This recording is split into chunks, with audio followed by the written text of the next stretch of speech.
নারীর লজ্জা হচ্ছে লজ্জাবতী গাছের মতো, হাত লাগলেই শেষ, সেটা হোক স্বামীর হাত বা অন্য কোনো পুরুষের। এই হাত লাগা শুধু শারীরিক স্পর্শ না, পুরুষের সঙ্গতাও নারীর লজ্জা কেটে যায়।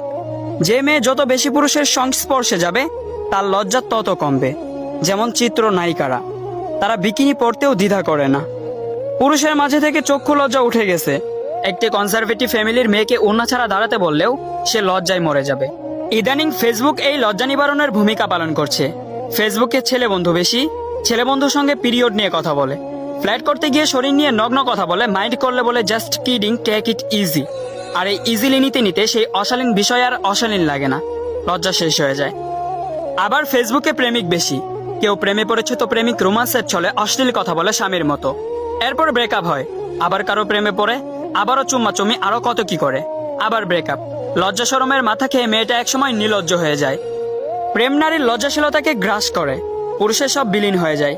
নারীর কাছে পুরুষের উপস্থিতি ইয়াবার মতো, প্রথমে একটা খেলেই পিনিক আসে, পরে 20-25টা খেলেও কাজ হয় না, ব্যাস। একসময় পুরুষের প্রতি ফিলিংস কাজ করে না, প্রেমিকের ভালোবাসা তার কাছে পানসে লাগে। একটার পর একটা পুরুষ বদল করে কিন্তু স্থির হতে পারে না।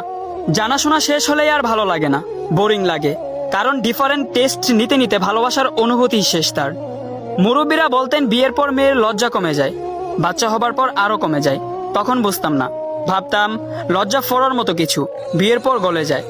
আগে মেয়েদের কাছে স্বামী ছিল পুরুষ, তাই বিয়ের পর কাছে আসতো। এখন বিয়ে লাগে না, পুরুষের কাছে আসতে ফেসবুক হলেই চলে। ফেসবুক সেই স্বামীর ভূমিকা পালন করছে। আমার কথাগুলো যদি না বুঝে থাকেন তাহলে ভিডিওটা আবার শুরু থেকে দেখেন, কথাগুলো শোনেন, তারপর মন্তব্য করেন।